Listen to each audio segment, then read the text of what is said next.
aminareo ny ry avana ny fahasoavana amampiadanana avy amin'Andriamanitra ray sy Jesosy Kristy Tompo. Sotra an'Andriamanitra isika satria mahatratra izao alahady masina izao, sasakaliny noely izay iainantsika ny voahevitra, ny teny omena sy ny teny ekena dia mety manova ny tantarany zanak'olombelona. Izany no iainantsika indray amin'izao takariva izao ary iarahantsika amin'ireo sampana velona maro eto amin'ny fiangonana no hitarika sy hanafana izany alim-bavaka izany. Izany lohahevitra izany dia nitsoahana tao amin'ny filazantsara ny Matthieu 1:4 mivaky toy izao hoe rehefa nahatsiaro tamin'ny torimaso ny Josefa dia nanatanteraka izay nandidian'ilay anjelin'ny Tompo azy ka napakatra ny Maria ho vadiny. Ny Noely tokoa dia mampatsiahy antsika fa matoky Andriamanitra ary tanterahany mandrakariva izay lazainy sy tanterahany sy ampanantenainy. Koa miaraba sy mandray ihany koa ireo rehetra izay manatrika izao fanompoam-pivavahana izao amin'ny alalan'ny hainao manjery.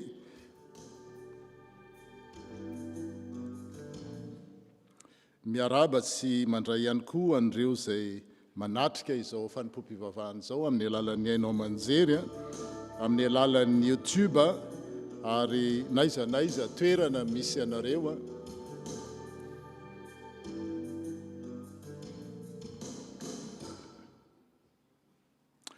naiza toerana misy anareo na eny an-dalana na any an-trano na eny amin'ny hôpitaly ary koa ireo izay iaino izao sasakaliny noely izao amin'ny alalan'ny podcast dia ny fahasoavana amampiadanana ny ho anareo hatramin'izao ka ho mandrakizay.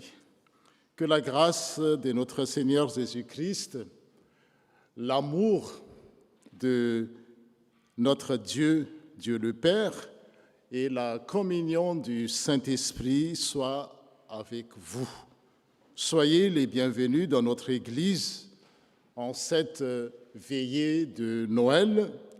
Ce soir, nous nous rassemblons pour fêter la venue de Dieu parmi nous en Jésus-Christ, dans la joie, la paix et l'espérance.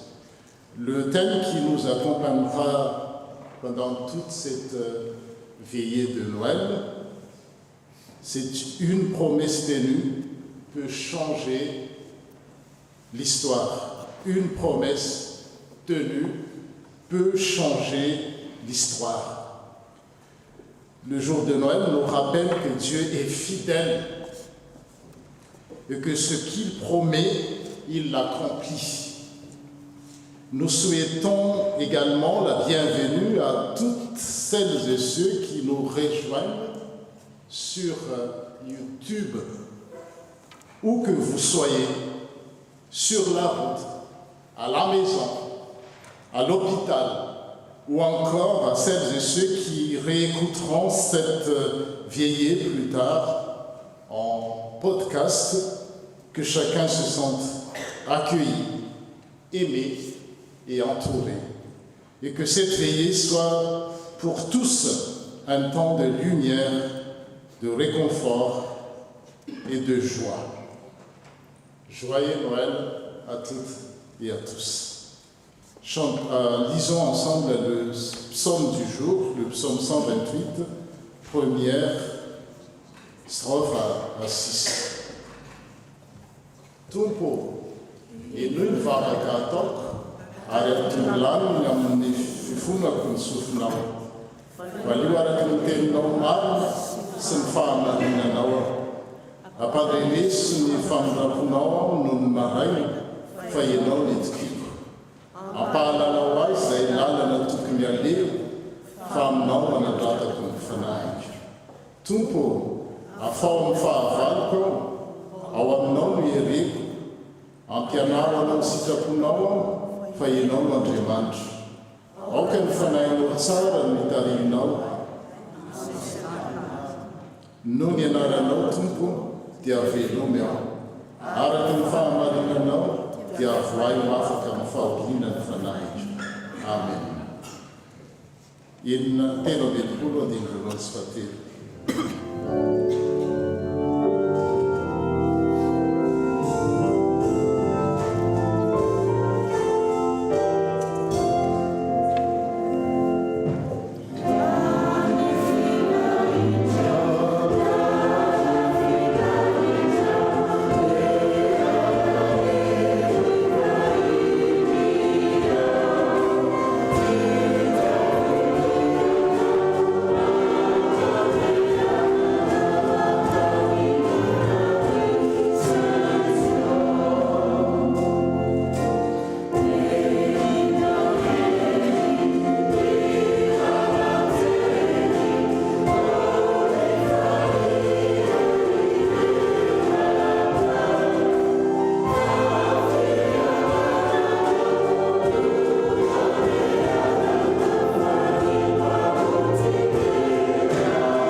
Misotranao zay nanomezanao anay indray tsy sasakany no elitsy satria ahafahanay manatona anao am-pifaliana rehefa avy miazakazaka tamin'ny fikarakarana maro isan-karazany zay zay mety ho sakafo rehefa avy eo lara-pitso. Misaotra satria nekinao velonaina, nekenao afaka hiala ifaly, ifankanatry tava, ifankahita ary ankalaza izao vanim-potoana lehibe eo anivony izao tontolo zao izao.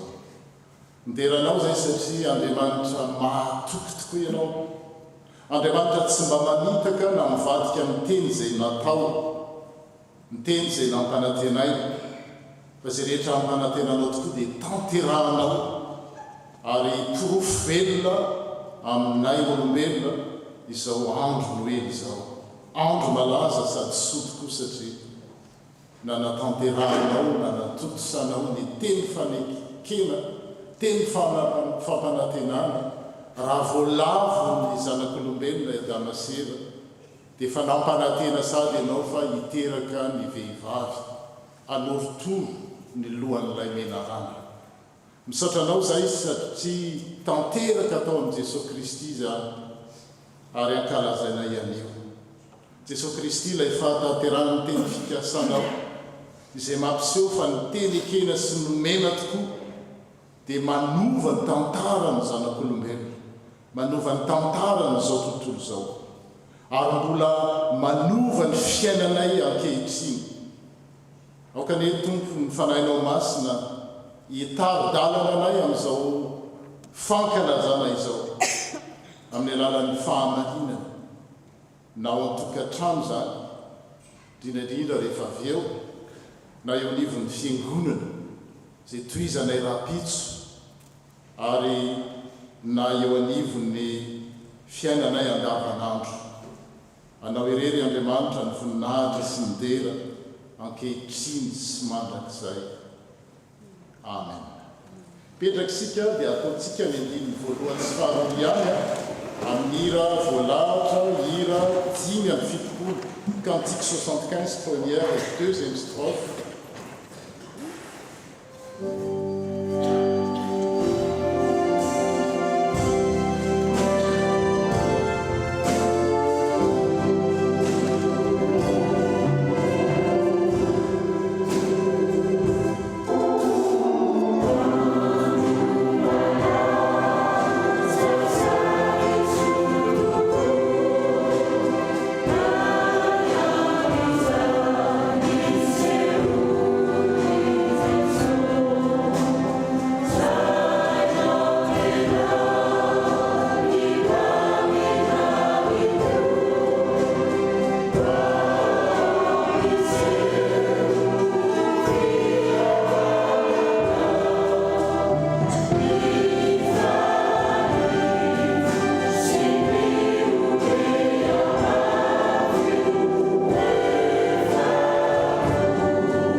Noël, nous venons devant toi avec des cœurs reconnaissants et remplis de joie. Nous te louons parce que tu es un Dieu fidèle, un Dieu qui tient toujours ses promesses. Ce que tu annonces, Seigneur, tu l'accomplis. Et ce jour de Noël en est la preuve vivante. Seigneur, écoute notre prière. Prête l'oreille à notre supplication. Réponds-nous dans ta fidélité. Dès le matin, selon le psaume que nous venons d'entonner, tu nous fais entendre ta bonté. Et même dans la nuit, ta lumière éclaire nos vies. Nous nous confions en toi, Seigneur, car tu n'abandonnes jamais ceux qui se tournent vers toi. Nous te rendons grâce pour Jésus-Christ, l'accomplissement parfait de ta promesse, celui par qui une promesse tenue a changé l'histoire du monde et continue encore de transformer nos vies aujourd'hui. Seigneur, nous te remercions pour cette veillée de Noël, conduite et animée par les différentes sections de notre Église. Merci pour chaque engagement. Merci pour chaque service, chaque cœur qui se donne avec joie pour ta gloire. Sois notre refuge quand la peur nous entoure. Sois notre protection dans les épreuves. Enseigne-nous à faire ta volonté, car tu es notre Dieu. Que ton esprit nous conduise sur le chemin de la droiture, dans nos familles, surtout pendant les fêtes, pendant les repas de fête, dans notre Église, pendant toutes les célébrations que nous allons avoir pendant ce moment, ce temps de Noël, et surtout dans notre quotidien, là où nous sommes. À toi soit l'honneur, la gloire et la louange, maintenant et pour l'éternité. Amen. Nous chantons la 3e strophe du 75 avant de lire le texte du jour, l'évangile du jour. Atotikani andin fatelo miluan vaktin. Dera siadza no tultai.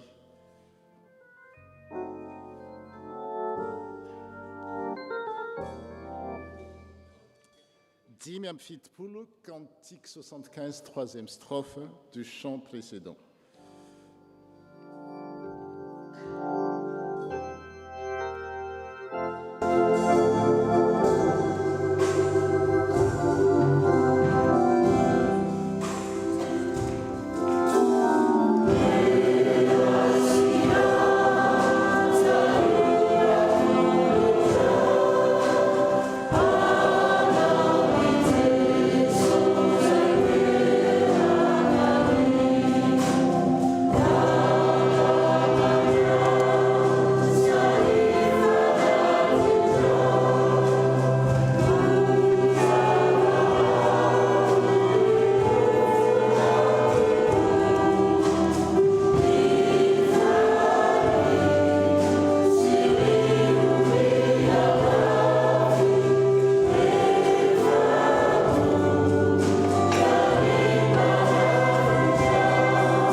misaotra laza no ataotray anao ry Jesosy Kristy tomponay ao amin'izao fotoana izay mbola nomenao anay izao, fotoana fanomezana satria amaky sy hien'ny teninao izahay, dia misaotra amin'izany teninao izany ary ampanginy koa tompo ireo feo rehetra ankoatra ny feoanao fa aoka izay ahitanao amin'ny alalan'ny teny vakiana sy amin'ny alalan'ny teny izay hazavana, dia mangataka amin'ny faninao masina ihany koa izay elolana anay amin'ny anazavan'ny teninao amin'ny alalan'ny mpanomponao izay hamaky ny teny sy ireo mpanomponao izay hanambarany hafatra ao, dia misaotra tompo.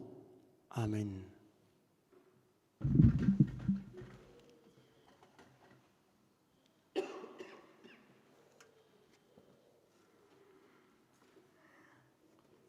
Iaraka mamaky sain'ny teny soratra masina sika izany dia ho hitantsika ao amin'ny filazantsara araka ny Matio toko voalohany atomboka amin'ny 9 ka hatramin'ny 15. Matthieu chapitre 1 du verset 1 à 25. Rehefa hita dia iarahantsika mamaky amin'ny anaran'ny Tompo. Ny filazana ny razan'i Jesosy Kristy zanaky Davida, zanaky Abrahama. Abrahama niteraka ny Saka, ary Saka niteraka ny Jakoba. Ary Jakoba niteraka ny Joda amin'ny rahalahy avy, ary Joda niteraka ny Fareza sy Zara tamin'ny Tamara. Ary Fareza niteraka ny Hezrona, ary Hezrona niteraka Andrama. Ary Rama niteraka ny Aminadaba, ary Aminadaba niteraka ny Nasona. Ary Nasona niteraka ny Salmona, ary Salmona niteraka ny Boaza tamin'ny Rahaba. Ary Boaza niteraka ny Obeda tamin'ny Rota, ary Obeda niteraka ny Jese, ary Jese niteraka ny Davida mpanjaka. Ary Davida niteraka ny Solomona tamin'ny vadiny Uri, ary Solomona niteraka ny Rehoboama. Ary Rehoboama niteraka ny Abia, ary Abia niteraka ny Asa, ary Asa niteraka ny Josafata, ary Josafata niteraka ny Jorama. Ary Jorama niteraka ny Ozi, ary Ozi niteraka ny Jotama. Ary Jotama niteraka ny Ahaza, ary Ahaza niteraka ny Ezeki. Ary Ezeki niteraka ny Manase, ary Manase niteraka ny Amona. Ary Amona niteraka ny Josi, ary Josi niteraka ny Jekonia rahalahy avy tamin'ny nifindrana tany Babilona. Ary taorian'ny nifindrana tany Babilona, Jekonia dia niteraka ny Sealtiela, ary Sealtiela niteraka ny Zerobabela. Ary Zerobabela niteraka ny Abihoda, ary Abihoda niteraka ny Eliakima. Ary Eliakima niteraka ny Azora, ary Azora niteraka ny Zadoka. Ary Zadoka niteraka ny Akima, ary Akima niteraka ny Elioda. Ary Elioda niteraka ny Eleazara, ary Eleazara niteraka ny Matana. Ary Matana niteraka ny Jakoba, ary Jakoba niteraka ny Josefa vadiny Maria, ary Maria niteraka ny Jesosy izay atao hoe Kristy. Ary ny taranaka rehetra hatramin'ny Abrahama ka hatramin'ny Davida dia taranaka 410. Ary hatramin'ny Davida ka hatramin'ny nifindrana tany Babilona dia taranaka 410. Ary hatramin'ny nifindrana tany Babilona ka hatramin'ny Kristy dia taranaka 410. Ary ny nahaterahan'i Jesosy Kristy dia toy izao: rehefa nanaiky Maria renin'i Jesosy ho fofombadin'i Josefa, raha tsy mbola nivady izy dia hita fa nitoejaza avy tamin'ny fanahy masina izy. Ary Josefa vadiny, izay lehilahy marina sady tsy tahanala baraka azy, dia nikasa hametraka azy mangingina. Fa raha mbola nisainy izany izy, indro nisy anjelon'ny tompony seho taminy tamin'ny nofy ka nanao hoe: ry Josefa zanaky Davida, aza matahotra hampakatra ny Maria vadinao, fa ny zaza ao an-kibony dia avy amin'ny fanahy masina, ka hiteraka zazalahy izy, ary ny anarany ataonao hoe Jesosy, fa izy no hamonjy ny olona ho afaka amin'ny fahotany. Ary zany rehetra zany dia tonga mba hatanteraka izay nampilazain'ny Tompo ny mpaminany hoe indro ny Virjina hitoejaza ka hiteraka zazalahy, ary ny anarany ataon'ny olona hoe Imanoela, izany hoe raha adika amintsika Andriamanitra. Ary Josefa rehefa nahatsiaro tamin'ny torimasony dia nanao araka izay nandidin'ny anjelon'ny Tompo azy ka napakatra ny vadiny. Ary tsy nahalala azy izy mandrapitera ny zazalahy, ary ny anarany nataony hoe Jesosy. Amen. Isaorana ny Tompo noho ny filazantsara.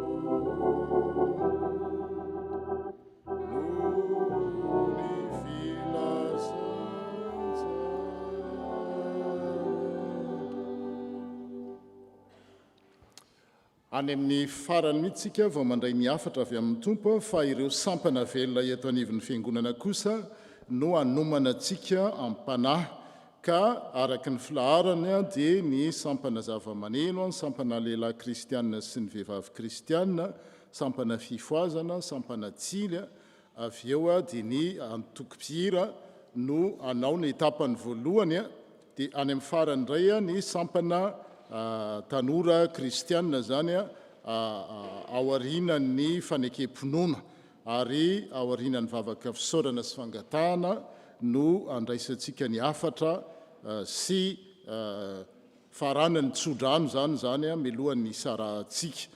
Ka milohan'ny iomanan'ny sampana zava-maneno dia ataontsika ny 1:70 andininy voalohany ihany.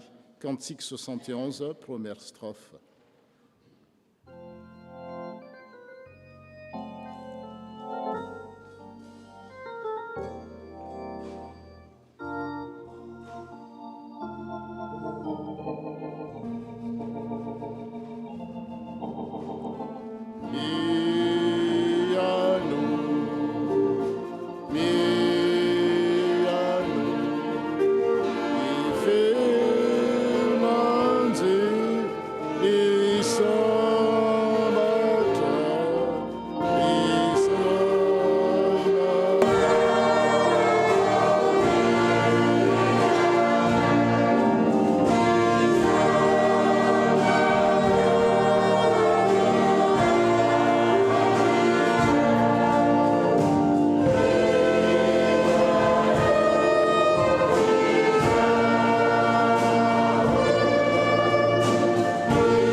Animé et conduit par nos sections.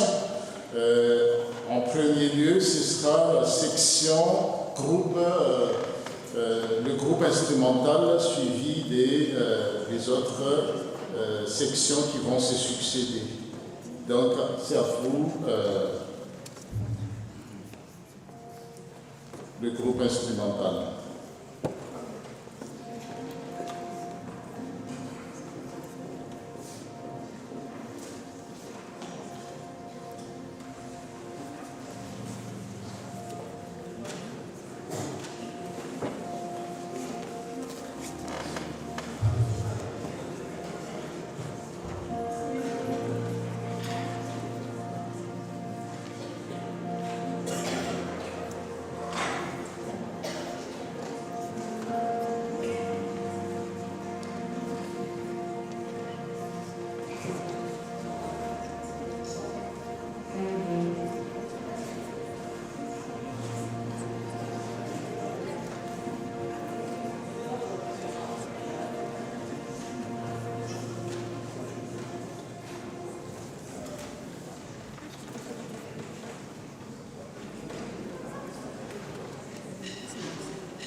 anjara farany zany mila anankiray zay fantatritsika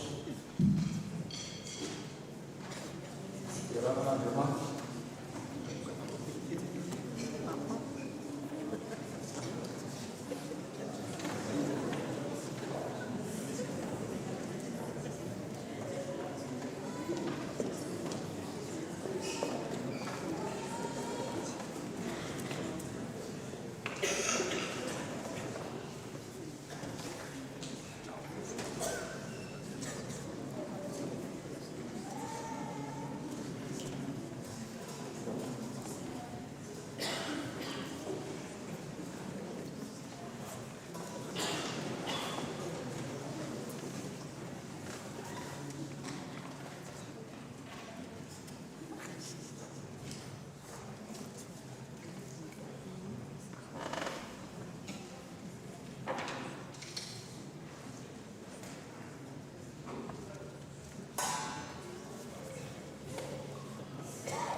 Voninahitra ho an'Andriamanitra ary tehaka mafy be ho amin'ny fantana zava-mandeha.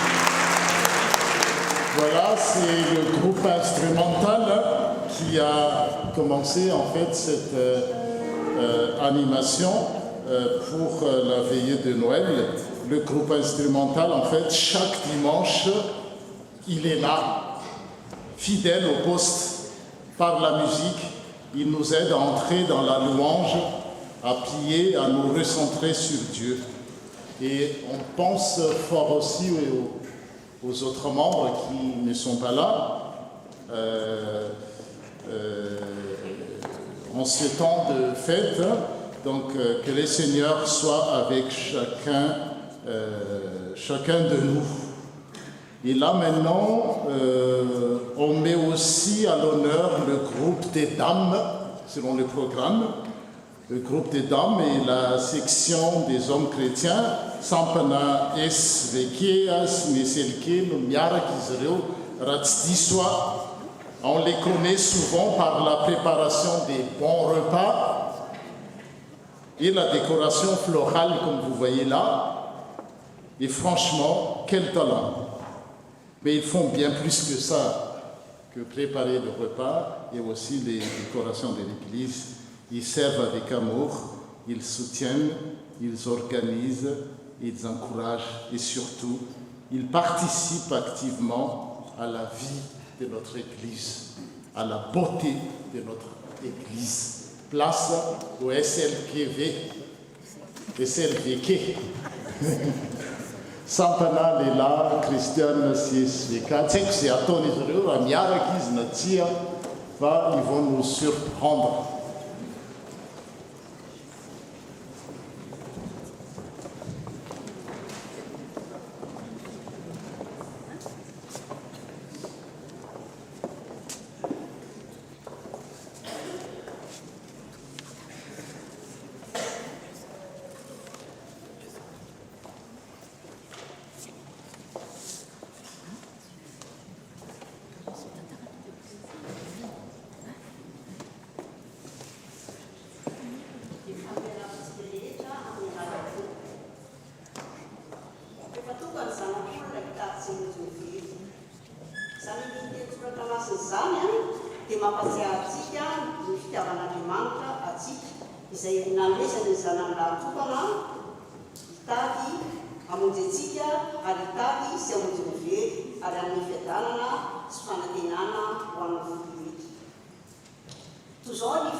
Nandeha vaovao fa tonga mba izaho manatona anao koa izay zanakao ka dia fiderana aminao no atao fa mamy tokoa ny fitiavanao.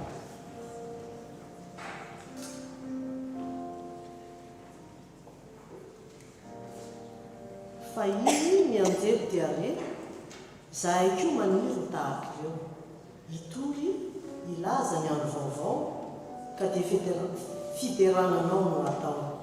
Ny tera mandaza no atolotra ianao fa mamy tokoa ny fitiavanao.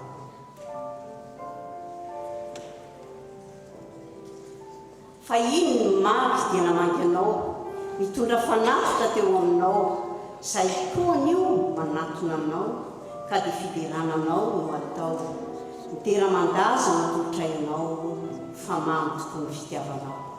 Amen.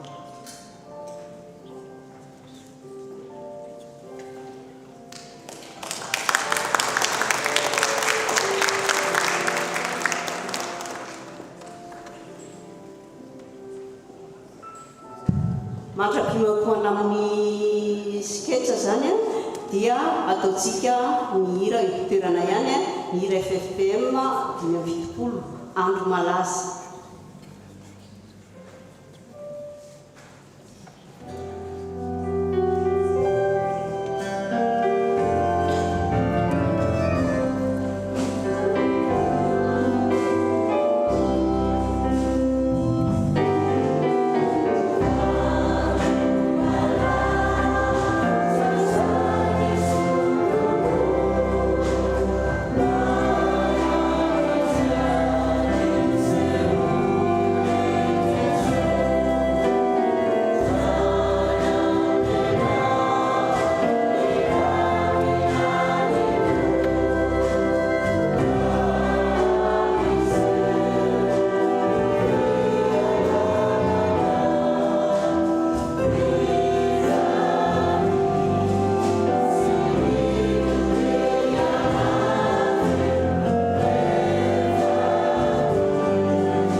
Mamihapihatra izay rehetra jerena feno hazavany tseho ary ny olona miasakazaka mitady fanomezana fa fety ny andro tafahoana teny an-dana ny volana sy krisy ary samy manana ny fety hieritreretany azy.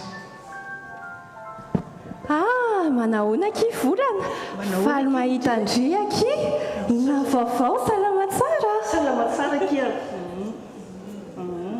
dia ahoana ki inona ki malaza amin'izao fety izao za ki voasaika iantso andre mihitsy hoe ndao hiaraka amiko fa misy fety mahafinaritra be ary akaikinay ary dîner dansant miaraka amin'ny papandy sy ny sakafo ambiance assuré ndao hiaraka ohatrany tsara be mihitsy zany fa aiza kosa feky tsy amanty sasakala zany sasakala ane naterahany mpamonjy atsika efa ho any am-piangonana foana ki amin'ny lahady efa any am-piangonana indray fa ndao aloha anao fety eny moka aloha ny aeritreritra kely ary lazao ihany araha afaka indry ndao ary indraindray isika dia mitady fahazavana kanefa jiro mitsolopolopo mandalo no omena atsika fa tsy toy izany ny hazavana entin'i Kristy.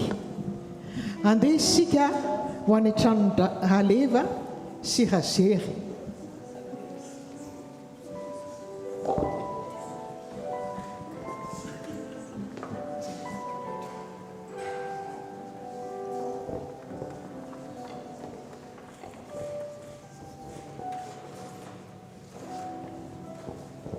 neny eo nandehandeha teny amin'ny villa ho azy zaby nifanena tamin'ny namako anankiray dia niteny izy hoe andao miaraka amonjy soirée miaraka aminy rariva fa tsy amonjy sasakalina ka ahoana ny eritreritry neny inona hoe za niteny anao zanaka aza mirediredy eo tsy maintsy mandeha miangony tsika mba indrepa fotsiny aneneny tandre mifavatra mitady variny ianao zany a mba indrepa fotsiny a mba efa ely zay tsy tafaraka be niteny tamiko iso misy programme mahafinaritra be dia mba niteny aho hoe andrasa aloha fa anontany aneneny ahako aza mirediredy re ianao e tsy toy izao ane ianao raha tsy noho ny fitahininy avo e ary tadidinao ve le anao taloha lena raha riny tsy toy izao ianao raha tsy ny fitahin'ny tompo eny noho ny fitahin'ny tompo natonga zao natoaiko izao narary tokoa fa teo ny fitsabona nasehoan'Andriamanitra tokoa ny habe amin'ny voninahiny fa mba mieritreritra kely aho mba amin'ity mitoraka ity ve tsy mety rineny tsy misy an'izany e miomagna fa dao tsy maintsy miankony tsika androany izay ihany ny fantatro eny ariko tonga eo amin'ny fionan'ny fianakaviana roa tsika dia fionandraleva izay rahabe manotrona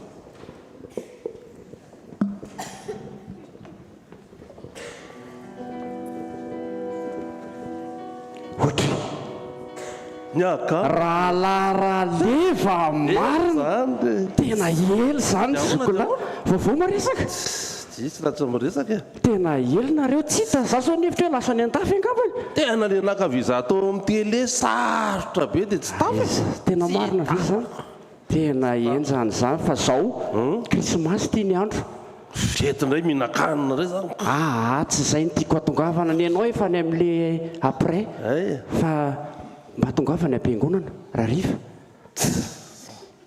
tena naikahoany aho mazahantany farany tena nandreraka be tany e verina vany a mibotsonorona fotsiny le olonao sady miavonavina tsy miaraba sanatriany zany ohatrany hoe ananako vola daholo le olonao dia miavonavina tsy mety amiko so mba disy fihevitra tena tsy tava ho ah tsy haiko anao sokolariny be manotrana so mba disy fihevitra ianao ho any am-piangonana neny anasananao fa tsy hoe sanatria hijeran'ireo olona lazainao fa manotohina anao sy manome fosiny tariny tadidio a ka le ianao mba miverina mba hoe mifalifaly ianao tonga vany miverina vany anao mitezitra aiza tsy mety ka tadidio tsy Andriamanitra neny nanao ratsy taminao ry sokolariny be manotrana izay ataovy ao an-tsaina tsy izy nanao ratsy ianao fa mety misy olona tsy mifakahazo aminao ao am-piangonana zava-misy zany ary zava-niainana isaky ny isan'andro isan'andro zany fa zao ny tsarovy fotoanan'ny krismasy a mitady ny very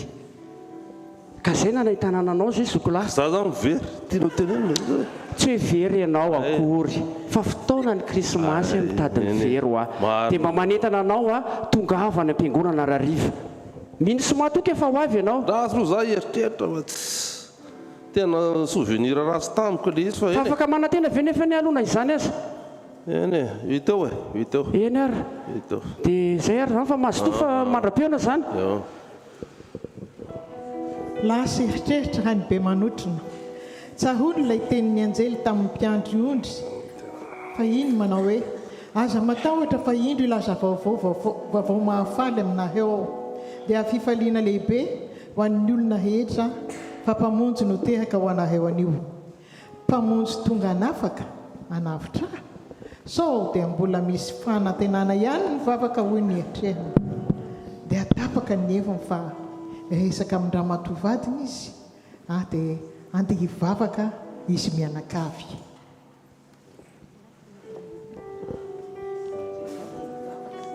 ny hainy be manotrina mianakavy manahangahana eo ambahavahan'ny fiangonana tsy mbola niditra izy satria mbola atao am-pony ny fisalasalana ny alahelo ny lolompo ny enta mavesatra tsy mba voava ka dia mbola mifampidinika aloha andeha hoe tsika hiditra sa tsy hiditra ndao hiditra data ndao hivavaka angao io anina eto tsika efa mamenatrola fa ndao hiditra hoa tena tsy mampisarasara be ndao fa tsy maninona zany ndao ina mampisalasalanao io e tena ohatrany tsisy toerana ho ao tsisy anjara koa marina mavy za olona very izy le akama tsy hita andray fa ianao ane tsy very fa ianao ny fantatrao fa mbola zanak'ondrin'Andriamanitra ianao e ka aza matahotra fa jereo efa tonga etsika izao dia misy antony izany fa dikan'izany dia Andriamanitra efa miantso antsika sa mino aho fa tena zao mihitsy ny fotoana andehanantsika tonantsika an'Andriamanitra zay marina angako marina dia teko dia manaraka misaotra anareo mankahiry anao ndao fa misy toerantsika ao tsy misira be anao angako ohatrany feno ondro be le fiangonanao ka tsika ianao tsika ondrony koa tsika ka zay ny teneniko anareo za tsy ondro kely fa ondro be mety tsisy toeranao ao marina mafy misy toerana misira amin'izany ianao ndao ary ndao fa misy toerana foana hoe ndao tamin'izay fotoan'izay dia nihiha ny fiangonana ka teo amin'ilay Jeso no anjahasoa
zanyry zany fahazokan'izany le an'olona efa tena mahazo an'Andriamanitra efa tena mahazo anjara tsy haiko raha misy anjarako amin'izany a tsy haiko aloha tena ao ny anjarantsika ao ny anjaranao ndao fa ondron'Andriamanitra tsika ndao ary ndao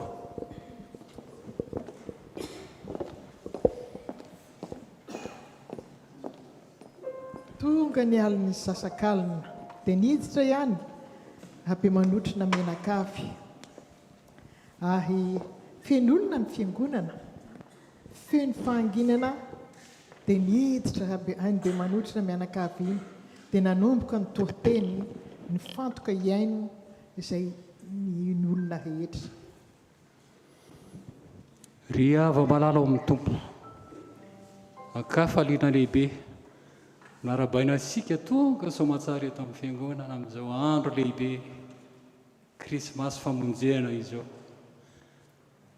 noely famonjena satria tonga eto tany Jesosy Kristy hitady sy hamonjy mivery andro lehibe sy sarobidy ho antsika olombelona izany fa voasoratra hoe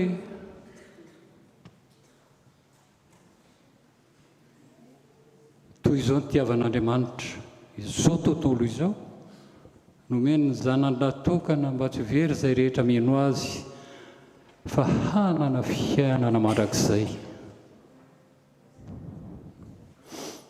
mila mino any Jesosy Kristy ity ry havana malala mila mino azy tsika raha te hanana zany fiainana mandrakizay zany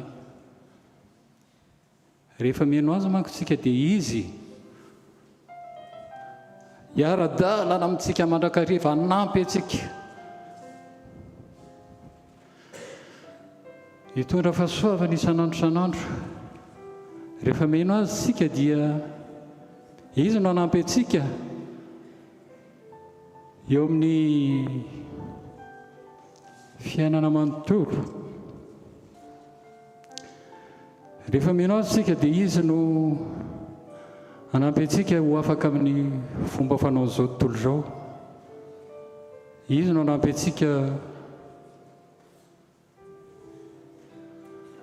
ho afaka amin'ny fialonana ho afaka amin'ny fankahalana ho afaka amin'ny herisetra ho afaka amin'ny fiatsaram-belatsia dia miamaivana itsika amin'izay fotoana izay mivaovao mahafaly tia kampara aminareo ry havana malala dia jesosy kristy zay eketsika tompo sy mpanjaka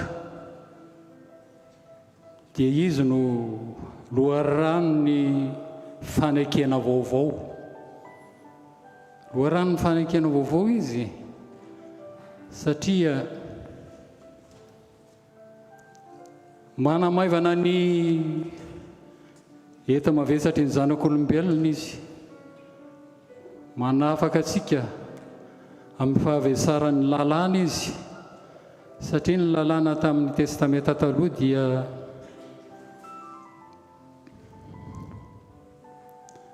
manery atsika hitondra fanatitra ombieny fanatitra adatsadra, fanatitra noho ny ota, fanatitra isan-karazany. Izany rehetra izany dia manavesatra ny fiainantsika.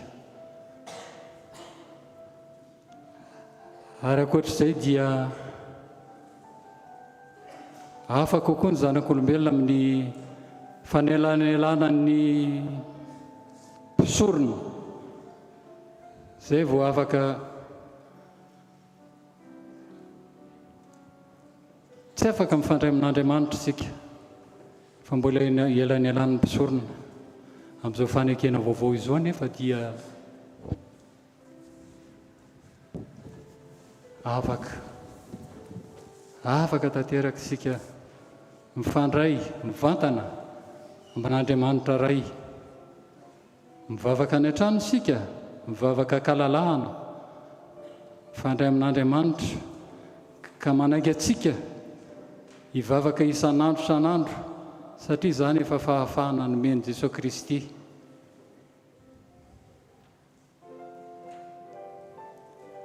Nefa famenon'izay dia nanafatra koa Jesosy Kristy hoe aza adino ny fiarahana mivavaka, satria raha mivavaka any an-trano fotsiny tsika dia tsy ampy, fa tsy maintsy miara mivavaka tonga aty am-piangonana toy izao ataonareo izao. Any am-piangonana manko ny mivahoaka ny fiangonana, fianakaviana masina, ireo afaka mifandray aminao, ireo afaka mifamindra fo, mifananatra, mifampianatra, mifamiala heloka sy mifampivavaka aminao.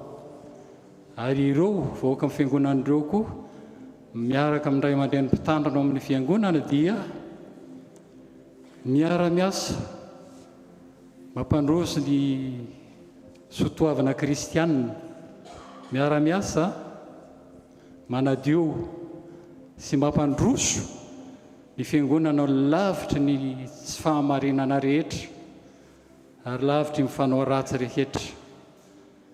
Zay ry havana no afatrafatra kelika mahereza avokoa, masoto mivavaka any an-tokantrano ary masoto miangona any am-piangonana. Osolo mivavaka dia angatahana hiara hiredina ny hira isika, hira izay tonoiny eto dia ny hira fa 700 angatahana amin'ny mpitendry zava-maneno iarahany tsika fiangonana amin'ny redona izay hira izay, ka no iraintsika dia ny andininy 2 sy andininy 4. Yeah.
izakizakay jesosy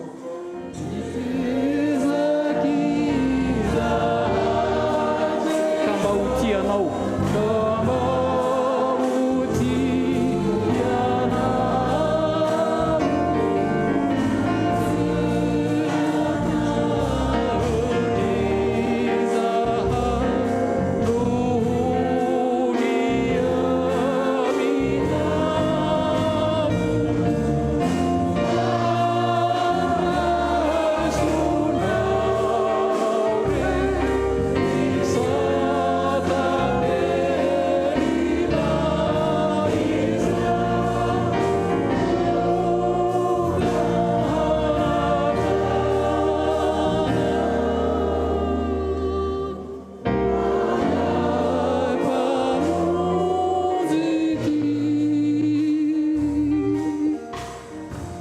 amin'ny anaran'ny ray sy ny zanaka ary ny fanahy masina amen.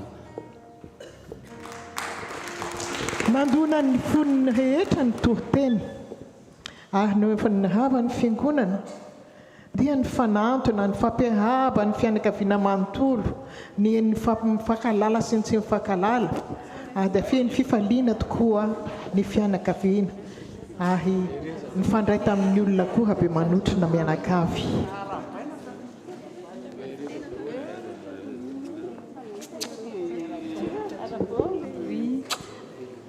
mafaly be ndao fifaliana he zao fifaliana zao dray zokolaarainy be manotrona marina tonga namariny atsy ianao fa saotranao raha lamba nitarika anao fa tena natsiaro ny tenako mba hoe very aho fa tena mbola mitady anany tompo tena mahafinaritra misaotra antsika mianakavy fa tena nanentana ireo havana sy namana fa zany hoe ihany fa riraivo sy ny fianakaviana ohatra ny tsy hitako teo mihitsy nefa nalohana andeha nantaty ny antso andro zareo ihany ay marina tokoa zany to tsiao tena aloha tsiao zareo tsy tao andao tadavina fa tsy maninona re dao are orisakaiza zakaizako mba fantatra hoe iza mo jeso izay nanolo tena ho fampiavana n'izao tontolo iza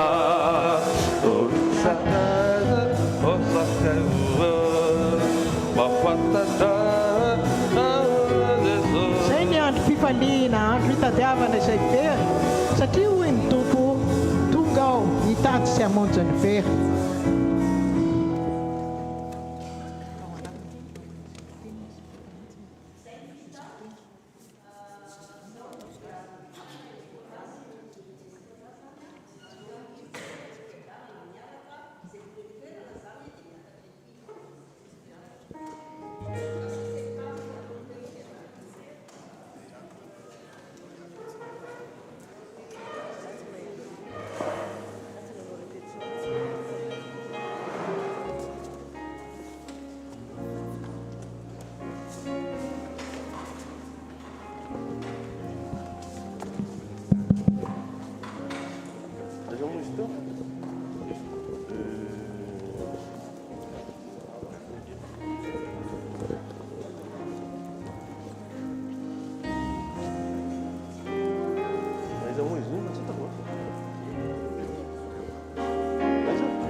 dia mbola isaorantsika hatrany indray Andriamanitra nanome antsika reny sampana lehilahy kristianina sy vehivavy kristianina eto anivony fiangonana misy antsika ireny.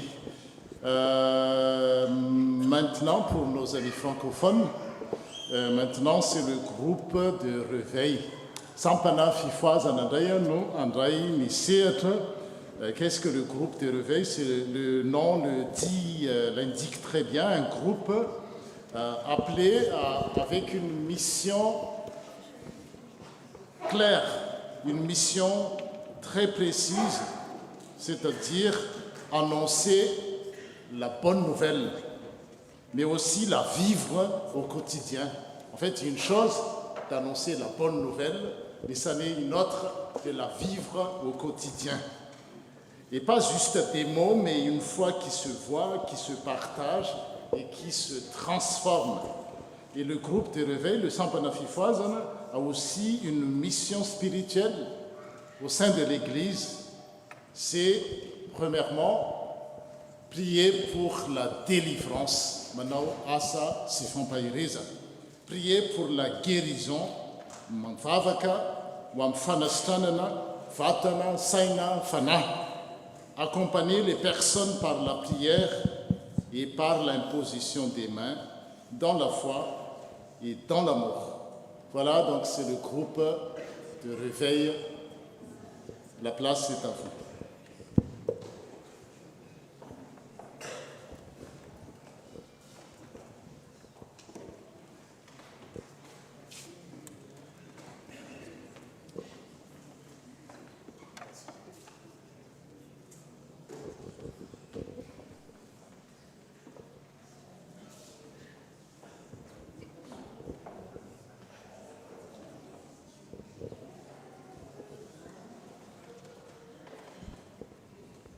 Dia miarabantsika rehetra ny sampana fifoazana.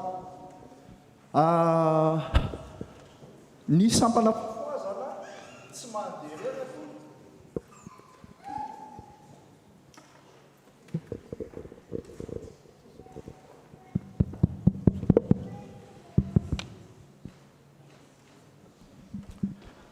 Ny sampana fifoazana araka izay voalaza teo tompoko dia tsy mandeha rery fa ny fianakaviana manontolo, ny zanaka manjafy, ary any fiangonana sasany dia antsoina ihany koa hoe sakaizan'ny fifoazana. Manasan'izy ireo ary hiakatra ankehitriny. Tenin'Andriamanitra nomena ho antsika voalohany andro sasak'alina 2 fotoana lasa mahery zay dia ny hoe fampamonjy niteraka ho anareo anio ao an-tanànan'i Davida dia Kristy Tompo. Mpamonjy teraka ho antsika. Hira anankiray zany ho antsika izay milaza indrindra n'izany hoe fanomezan'Andriamanitra izany. Nahoana na inona fiheverantsika ny tenantsika dia izao hoe tsy tanteraka isika, nefa kosa nahazo fahasoavana lehibe ao amin'izany Jesosy Kristy tonga tetỳ ambony tany ho antsika zany. Ary tsisy avahana ko manaingitsika zany ny zanaky ny fifoazana mba hiakatra avy hatrany anao an'izay hira izay hoe ho antsika. Izy io zany raha ry havana malala mahatsiarotsika teo an'ilay atao hoe mpiandriondro ny ilazana an'izany teny zany voalohany. Ka io mpiandriondro io zany dia saika lehilahy ny akamarony. Ity anankiray ity zany ho antsika ity dia saika ny lehilahy no tena mitarika ny hira, fa ny rehetra kosa dia miaraka ihany. Ary ao anatin'izay ny hira voalohany ity zany ho antsika dia saika ny lehilahy no mitarika.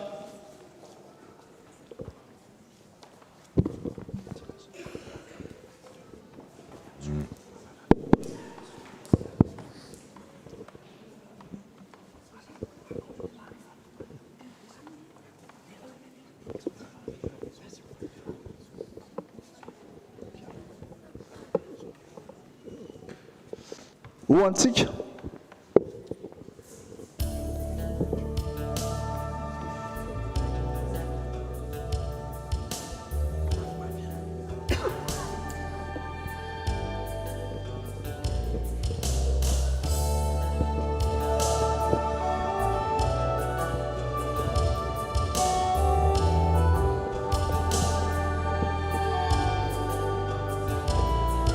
oatsika izay nany no nidinany tety ka antsona ianao mba hivela azy izao fangianahary malaky asandratoninanao koa raiso izy izao mba ho famonjenanao mandroso fairan'olo andrasanao anao ny tomponay o amin'ny fonay madio ireo mendrika anao ho fotsy mafinaritra ankasitrana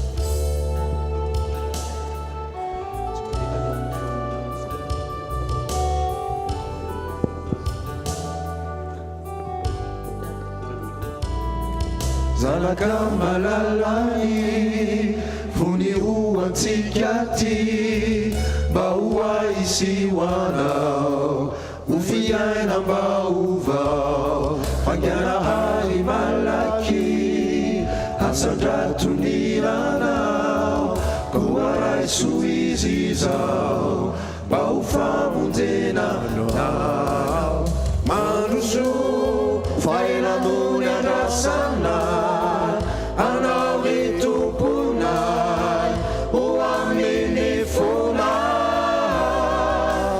madio ireo mendrika anao ho fotsy mafinaritra ankasitrana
rehefa nahazo an'la teny nomena asika fampamonjo niteraka ho anareo an'eo ao an-talanan'i davida dia kristy tompo dia zao hoe ho anareo zay nandray ka nanaiky dia nomeny fiainana vaovao ao aminy ary rehefa nomena fiainana vaovao ao aminy dia mitory sy manambara toy ny nataon'ny mpiandrondry fampamonjy no teraka ho anareo ary ny fijoroan'ny vavolombelona dia raisitsika ao amin'ny firana mahazatra antsika ihany 7:7 zay efa natao kely teo ny ampahany jeso no anjara soa fa izao kosa hoe ny mampiavaka kely ny fifoazana hatramin'izay ny antombohany a dia ny firana amin'ny feony zafindrahony da ataontsika zany a ny hira amin'ny feony zafindrahony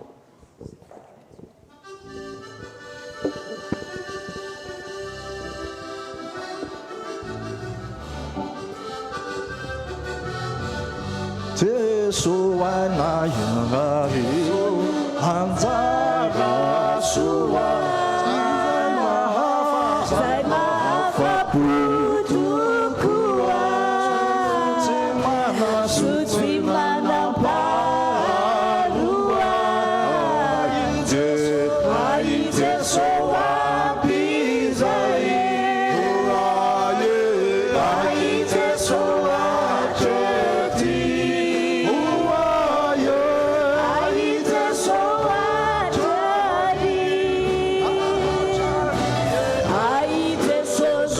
okay.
dia mbola misaotra an'andriamanitra hatrany tsika ary tiafatsika ihany a reo sampana fifoazana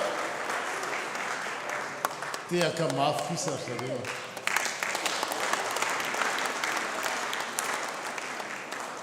araka ny voalaza teo a dia isaky ny sabotsy maraina amin'ny sivy sasany ka hatramin'ny faraika ambe folo a ao amin'ny chapelle izy ireo a no manao asa sy fampahirezana zany ary koa ny alahady fahatelo a aorianany fanompoam-pivavahana izay anasanatsika rehetra tsy hakanavaka izany asa masina izany. Donc tout le monde est invité tous les samedis de 9h30 à 11h à la chapelle et puis tous les troisièmes dimanches après les cultes ici même. Maintenant, place au scout. Le scout, c'est une section qui travaille sur l'éducation citoyenne. Paisa ou Lumban,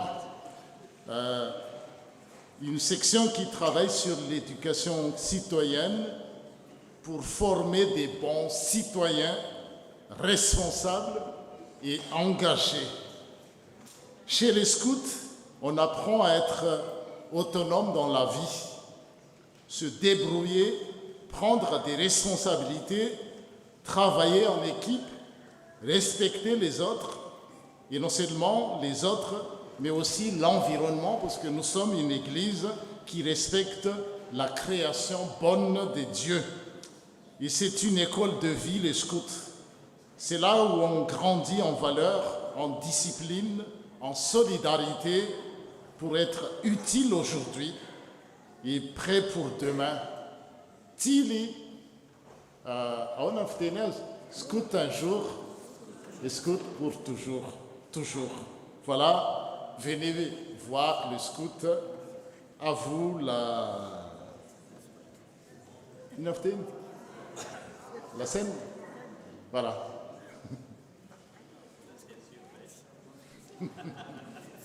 Anche che ne malamere che samba dukana revete o troni vatena vous faire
TIL Ranmasmé, Scout Océan d'Aix-Marseille. Juste pour rappel, si ma mémoire est bonne, j'essaie de voir mes notes. La rencontre nationale de TIL, ce sera au Luxembourg, c'est ça, 2026. Donc vous êtes invités. C'est un rassemblement qui a lieu chaque année. Donc l'année prochaine, en 2026, ce sera au Luxembourg. Là maintenant, c'est la chorale. C'est aussi une section vivante de l'Église qui a une mission d'entraîner le peuple de Dieu à la louange. Et cette année, la chorale a fêté le 30e anniversaire. Ils ont porté le nom des Antsafideran. Et la chorale a une mission. On a fêté cette 30e année il y a un mois, je crois. Mais la chorale a une mission. Mananazo, Iantuira Kazawiza de Miira Anandemantra, Miira Wanandemantra, Miira Wanandemantra. Mira Miara Kamnandemant. La chorale a une mission de chanter sur Dieu, c'est-à-dire témoigner de la grandeur de Dieu. Dieu, il est puissant, tout puissant, il est aussi amour. La chorale a aussi une mission de chanter pour Dieu, c'est-à-dire c'est un don de soi, offrir leur voix pour le Seigneur. Et la chorale a aussi une mission de chanter en Dieu, c'est-à-dire avoir une communion avec Dieu et avec l'assemblée. Et la chorale a aussi une mission de chanter avec Dieu. En fait, quand la chorale chante, il y a Dieu qui est présent. Voilà, donc vous allez voir avec moi ces 4 vérités par le biais de notre chorale Antsafideran. Mira Nandemantra, Mira Wanademantra, Mira Aom Nandemantra, Ar Mira Miara Kam Nandemantra, Urena Reofa, Utsapa Narewe, Eton Demantra, Amnelala Nyantukpir.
Avant même que les bergers ne soient réveillés, le ciel chantait déjà. Plongeons-nous dans cette louange céleste, pure, puissante, qui annonce la naissance du Sauveur. Gloire à Dieu dans les lieux très hauts, et paix sur la terre parmi les hommes qui la craignent. Sommes-nous prêts à nous joindre à ce chant éternel, à laisser nos voix s'aligner avec elle, des anges pour proclamer la paix sur la terre? À Noël, Dieu agit. Pas dans le bruit, mais dans la simplicité. Un enfant dans une crèche, une étoile dans le ciel, un miracle dans le silence. Ce que nous célébrons aujourd'hui, ce n'est pas une tradition humaine, mais une œuvre divine. Le salut est né, et c'est merveilleux à nos yeux. Et si ce Noël, nous arrêtions de chercher des explications, pour simplement contempler? Dieu agit encore aujourd'hui. Peut-être pas comme on l'attend, mais toujours comme on en a besoin. Sommes-nous prêts à reconnaître sa main dans notre histoire?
je vous annonce une bonne nouvelle.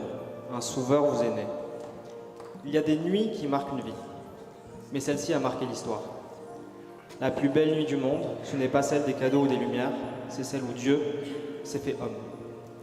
Une nuit où le ciel a embrassé la terre, où l'éternité est entrée dans le temps.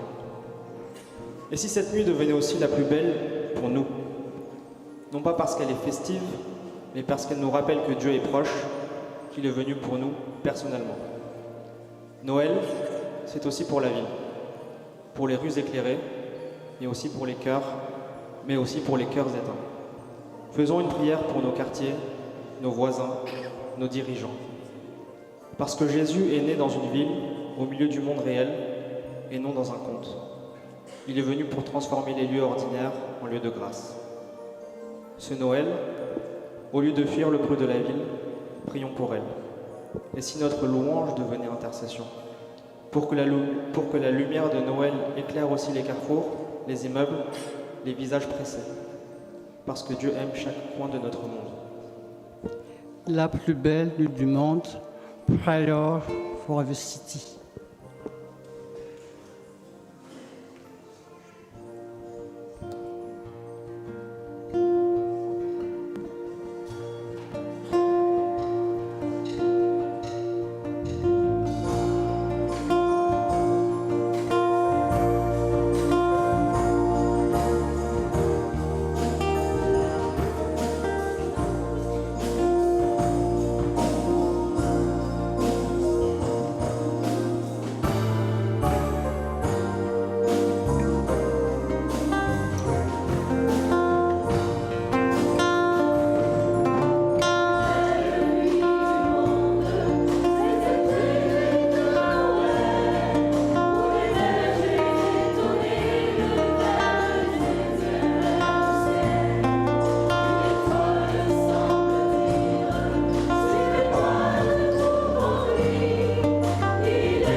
La plus belle nuit du monde, c'est cette nuit de Noël, où au cœur de tous les hommes un peu d'amour descend du ciel.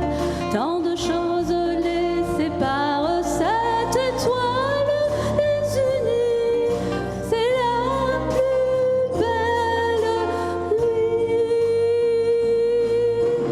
Glory, glory, Alléluia.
L'Éternel est ma force et mon bouclier. Mon cœur se confie en lui et je suis secouru. Il y a une joie qui ne dépend pas des circonstances. Une joie qui vient du ciel, qui traverse les épreuves, qui transforme les cœurs. Il y a cette louange qui jaillit quand on a rencontré le Christ. Une foi sainte, contagieuse, qui ne peut rester silencieuse. La vraie joie ne se fabrique pas, elle se reçoit. Ce Noël, voulons-nous simplement être heureux ou profondément remplis de la joie du Seigneur? Le message de Noël n'est pas seulement doux, il est puissant. Dieu ne nous laisse pas seuls. Il est Emmanuel, Dieu avec nous. Et quand il est là, même les nuits les plus froides deviennent des lieux de force. Il nous rappelle de marcher avec courage, parce que celui qui est né est aussi celui qui nous soutient. Ce Noël, peut-être que certains d'entre nous traversent des tempêtes. Mais souvenons-nous, Jésus est venu dans une nuit sombre pour apporter la lumière. Et si tel est notre cri de foi, je suis faible, mais tu es fort. Je suis inquiet, mais tu es là.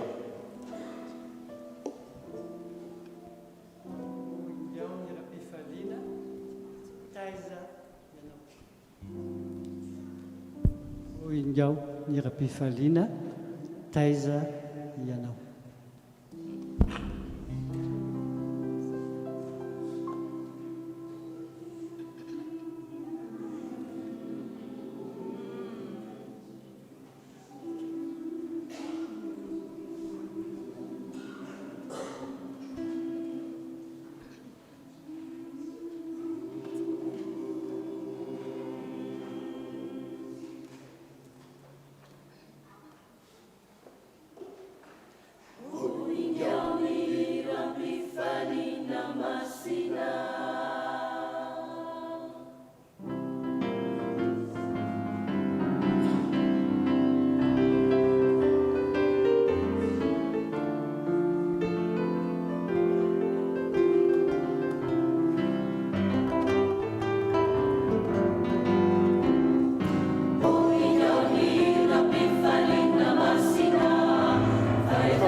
Noël, ce n'est pas juste une naissance, c'est une proclamation. Le salut est là. La joie est pour tous. Le salut n'est pas une idée, ni une philosophie. C'est une personne. Le Sauveur est là. Il est venu. Il tend la main. Noël, c'est l'annonce du salut accessible, offert, vivant. Le salut est là, mais il ne s'impose pas. Il se propose. Ce Noël, avons-nous simplement entendu parler du Sauveur ou avons-nous accepté qu'il soit notre Sauveur? Voici une déclaration. La joie est venue, le monde peut se réjouir. Pas parce que tout va bien, mais parce que Jésus est là. Et quand il est là, tout peut recommencer. Que les cieux se réjouissent, que la terre soit dans l'allégresse.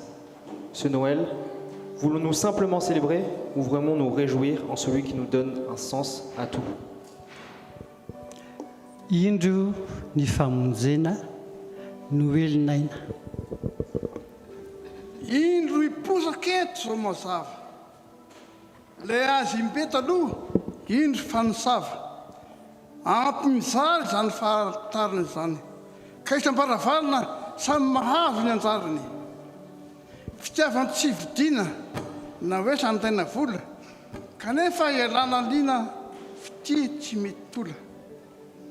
La itokany aza nataony sorona koa dia nahoana no tsy nandre ianao tolorana dia saona tena tonga isolo voina sy mba ho famonjena ireo mody tsy toy ny nanoina hoanao no niaviany isolo sy anielikao itoetra aminao no iriny moa mandà va iran.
Et maintenant, que faisons-nous de cette lumière?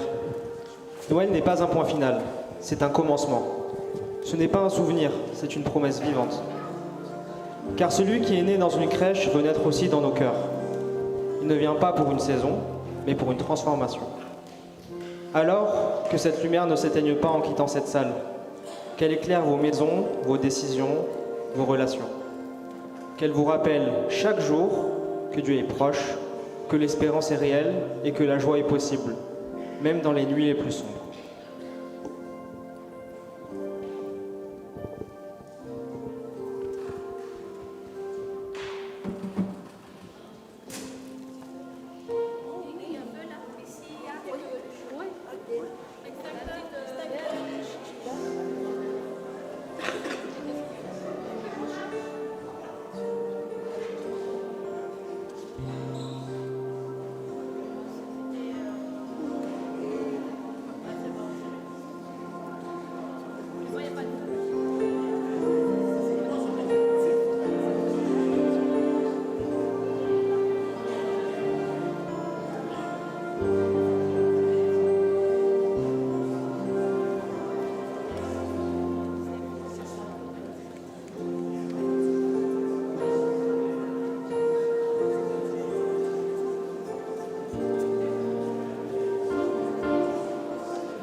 misaotra ny antokopira antsa fideranantsika tamin'izay zavatra mety ny teo zay dia tiafatsika ihany izy ohatra nyrehetrarehetra.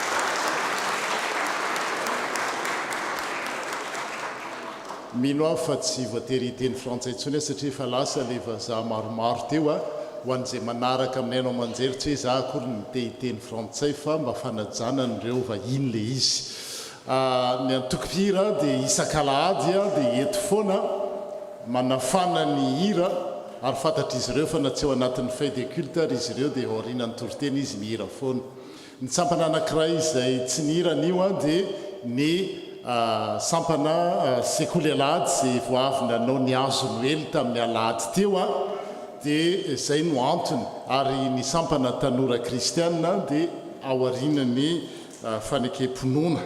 Zao tsika dia miroso ireo sampana telo ireo koa rapitso andray anjara ny sampana sekoly alady ny sampana antokopira toy ny mazatra ary ny sampana tanora kristianina rapitso koa zany mandray anjara izy telo ireo. Tonga amin'ny fotoana izay ilazana ny raharan'Andriamanitra nampanaoviny an'ny fiangonana isika dia angatahana ny tompona ndraikitra noho ny amin'izany.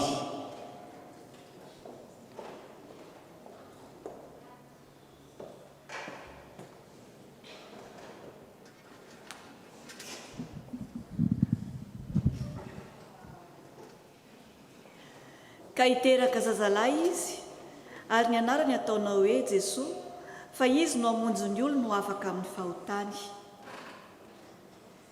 Izany andalatsoratra masina izany no entina miarabantsika amin'izao andro fankalazantsika ny fetin'ny Noely izao dia ho ampitomboana ao amintsika ny fahasoavana sy ny fiadanana avy amin'Andriamanitra iray sy Jesosy Kristy Tompo.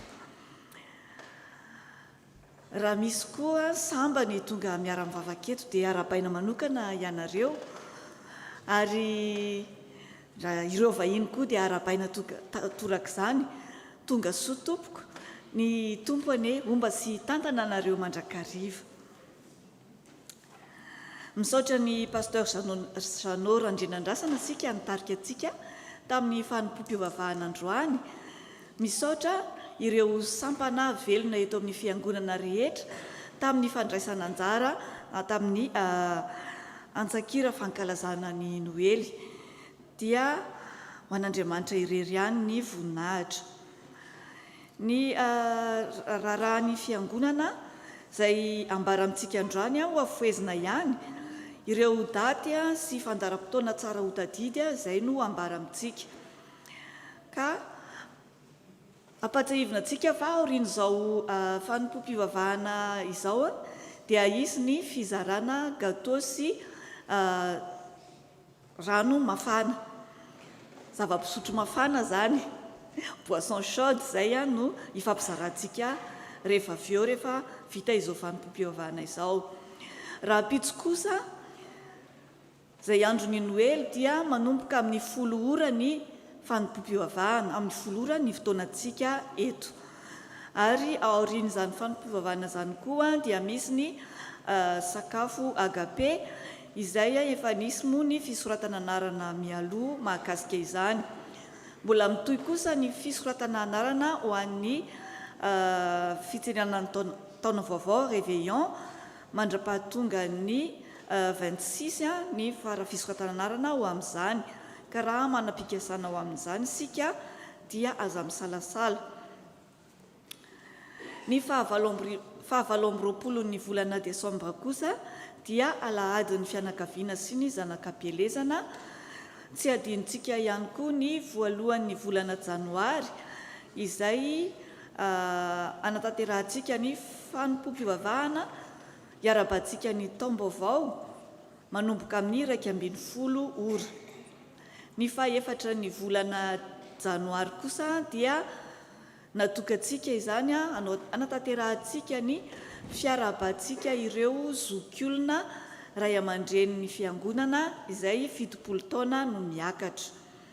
Ny faha-12 ny volana Janoary culte œcuménique, fanompoam-pivavahana iraisam-pinoana izay manomboka amin'ny 2 ora tolakandro amafisina zany fa tsy misy ny fanompiavahana maraina toy ny mahazatra antsika amin'io fa 1 volana janoary io fa amin'ny 2 ora tolakandro kosa isika no fanome fotoana eto. Anjarantsika FPMAX Marseille moa no mandray amin'izany. Ny 18 volana janoary kosa dia andro natokantsika anatanterana ny fanokanana sy fandraisan-tanana ireo diakona sy loholona ary ihany koa ametrahantsika ireo mpiandraikitra rehetra eto amin'ny fiangonana. Fampahatsiahivana fohy, efa mianaka indray zao ny valanaretina dia mba ho fiarovantsika ireo olona izay marefo raha ohatra tsika zany mba somary seriserena manana symptôme dia tena iangaviana mba hampiasa maska. Dia ho fitandremana ihany koa atsika raha fatatsika hoe somary marefo isika, azontsika atao tsara ary tena entanina mba ho fiarovana ny tenantsika ihany koa ny mampiasa maska ary tsy adinontsika ny fanasana tanana. Tena entanina zany sika amin'izay fa tena somary mianaka ny valanaretina, ny grippe sy ny covid amin'izao fotoana izao. Manaraka izay dia tsy adinontsika fa nisy toerana anankiray atao amin'le alohan'ny ohatrany misy vavahady miditra izay atao ambadika ato toerana natokana izy io an'ny ray aman-dreny mpitandrina mba tsy ho sahirana izy isaky ny tonga. Rehefa tonga izy amonjy ny tarika antsika amin'ny fanompiavahana sy ny zavatra rehetra mahakasika izay avy any aix avy any izy ny tonga dia mba havelantsika izay toerana izay ho anazy mba tsy tarika fahasahiranana ary tarika fahatarana ihany koa amin'ny fanomboany fanompom-pivavahana. Zay zany tena mba iangaviana amintsika Antanandroa mba ho avelantsika izay toerana izay ho an'ny ray aman-dreny mpitandrina. Dia zay no ambara amintsika androany fa dia mirary Noely feno fiadanana, feno fifaliana ho antsika rehetra. Joyeux Noël à tous et à toutes.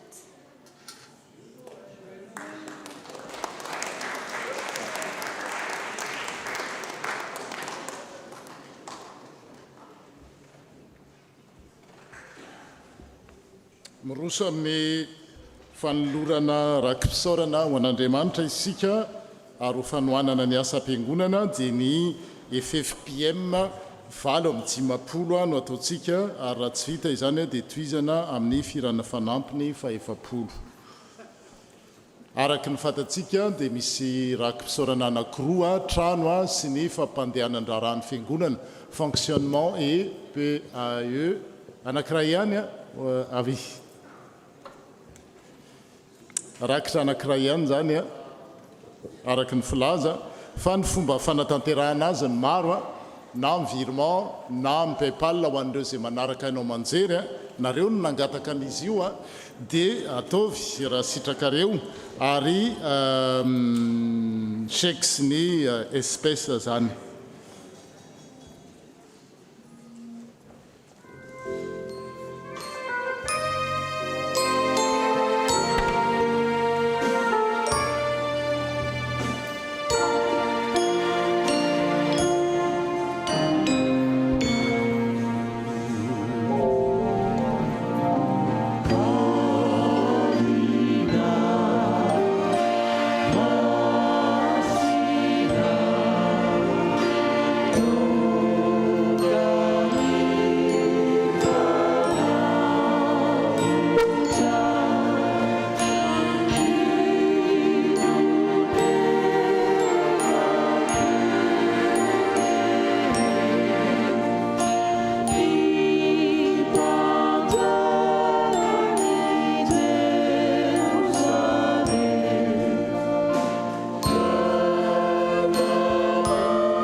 Iaraka itsangantsika n'olotra andraky fisaorana ny hira 7:70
eo am-pitsanganana ihany a no anononantsika miaraka ny fanekempinoana araka ny symbole de Nicée Constantinople zany araka ny fanekena Nicea Constantinople. Isika mino an'Andriamanitra iray raitsoto mpanao ny lanitra sy ny tany ary ny zavatra rehetra tanàny tsy hita.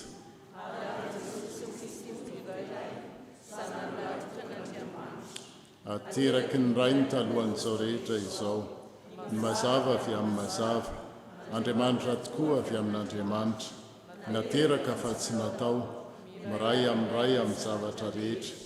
Izy no nahariana izao tontolo izao, noho ny amintsika olombelona, sady ho famonjenantsika. Dia nidina avy tany an-danitra izy, ary nataony fanahy masina no fitao amin'ny Maria Virjiny. Dia tonga olona izy, nombonina tamin'ny Asijaliana ho fanafotana antsika. Tamin'ny nanapahany Ponto Pilato izy, nijaly izy ka nalevina, nitsangana tamin'ny andro fahatelo arak'izay voasoratra izy. Niakatra ho any an-danitra izy, ary mipetraka eo an-tanakavanany iray. Avy ihany no hifiny indray amin'ny voninahitra, hitsara ny velona sy ny maty, ary mandrakizay ny fanjakany. Isika mino ny fanahy masina, tompo sady mpanome aina, izay avy amin'ny ray sy ny zanaka, ka hitsaoana sy ankalazainy miaraka amin'ny ray sy ny zanaka. Izy dia niteny tamin'ny vavan'ny mpaminany. Isika mino ny fiangonana iray, miorina amin'ny fanambaran'ny apôstôly, ary manerana izao tontolo izao. Isika manaiky ny batisa iray ho famelan-keloka, sady manantena ny fitsangana amin'ny maty, ary ny fiainana mandrakizay. Amen. Afaka mipetraka ny fiangonana, zao dia ny esteke indray no mandray ny anjarany. Sampana tanora kristianina.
dia mbola tiafantsika ihany koa reo tanorantsika.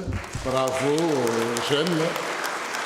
Demain, ils vont encore chanter ici pendant les cultes.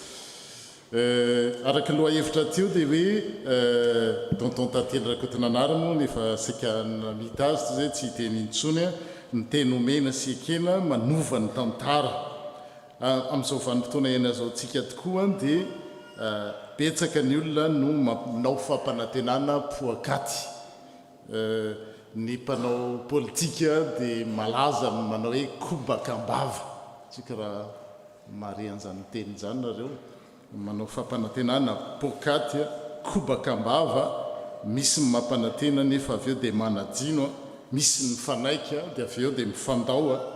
Fa ny baiboly araka izay efa nivakiana tamintsika teo kosa dia izao mampiseho amintsika fa ny teny omena, ny teny ekena, omena dia ekena mifanaika dia afaka manova amin'ny tantara ray manontolo ny tantaran'ny zanak'olombelona.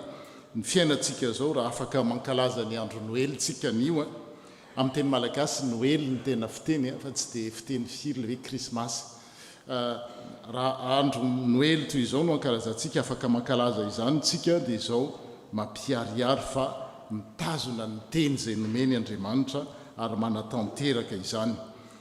Ny filazantsara izay nivakiana tamintsika teo, ny filazantsara Matthieu dia mitantara fa nisy taranaka 12 hatramin'ny Abrahama ka hatramin'ny Jesosy, 40 taranaka hatramin'ny Abrahama ka hatramin'ny Davida, 40 taranaka hatramin'ny Davida ka hatramin'ny fahaboabona tany Babilona, ary 40 taranaka indray hatramin'ny Kristy. Zany hoe taonjato maro ny fanesy, mpanjaka maro sy fanjakana maro no ny fanjimby, fahababona tany Ejipta, fahababona tany Babilona, fahababona tany Asiria, fanjanahana teo anivon'ny Romanina, fa tsy adinon'Andriamanitra ny teny nampanantenany. Teo ara ny fanisana nataon'ny Matthieu dia netomboka teo amin'ny Abrahama, fa ny teny fampanantenana nataon'Andriamanitra dia voalavo Adama sy Eva dia rehefa nampanantena fa ho avy ny mpamonjy. Zany rehetra zany dia mampiseho amintsika fa tsy manadino ny olony Andriamanitra, tsy adinon'Andriamanitra ny teny izay nolazainy nampanantenany. Ary ny andro noely izay ankalazantsika anio sy rapitso dia ahitantsika izany mazava tsara. Andro ray izay tanteraka ny teny nampanantenana hatramin'ny ela, andro ray izay anehoan'Andriamanitra amin'izao tontolo izao fa izay lazainy dia hainy atao. Ka ny noely zany araka ny loha-hevitra izay voalaza tamin'ny bokyny filazantsara ny Matthieu teo dia hoe teny tantarany teny nomena sy teny nekena ary manova tantara. J'ai dit tout à l'heure que je ne vais plus parler en français, mais j'ai pensé qu'au Vaza, mais nos jeunes et ceux qui nous suivent aussi par le biais de réseaux sociaux, il y en a des francophones dans presque partout dans le monde. Aujourd'hui, nous vivons dans un monde où les promesses sont faciles à dire, mais difficiles à tenir. On promet et puis on oublie. On s'engage et puis on abandonne ou on s'abandonne. Et s'il y a des experts en la matière, comme j'ai dit à Malagas, ce sont bien nos responsables politiques. Ils promettent monts et merveilles lorsqu'ils ne sont pas encore au pouvoir, mais une fois arrivés au pouvoir, et vous savez mieux que moi, les promesses s'effacent vite. Mais la Bible, notamment l'Évangile selon Matthieu, chapitre 1, à partir du verset 1 jusqu'au 25 que nous avons lu tout à l'heure, nous montre autre chose. Une promesse tenue peut changer le cours de l'histoire.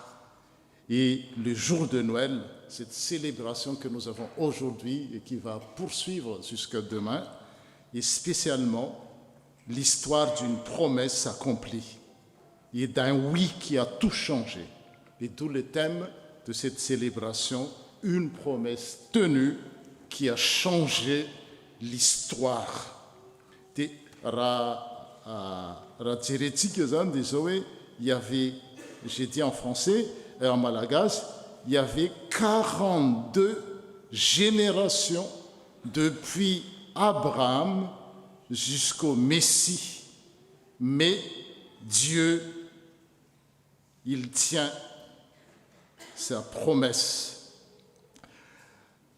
Jerentsika tsotra vetivety ny tantara voasoratra araka an'io Matthieu.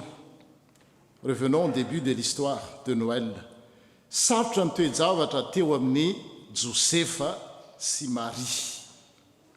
Be voky Marie, nefa tsy Josefa no rainy zaza. Zay aloha dia fa raha mivanim-potoana iainantsika amin'izao no misy an'izany, dia fa tsy haiko.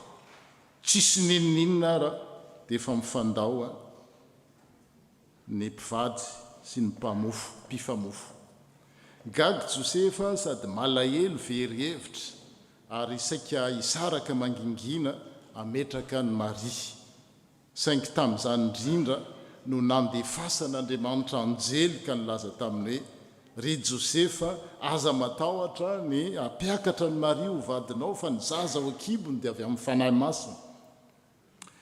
Riavana eo amin'ny fotoana izay andalovantsika zavatsarotra toy izany, andalovantsika olana, andalovantsika adisaina, dia mazana miteny amintsika Andriamanitra tahaka ny tenenany tamin'ny Josefa raha mandalo fotoana manahirana zava-mitranga toy izany izy hoe ny fofombadiny be voka nefa tsy izy ny ray ny zaza.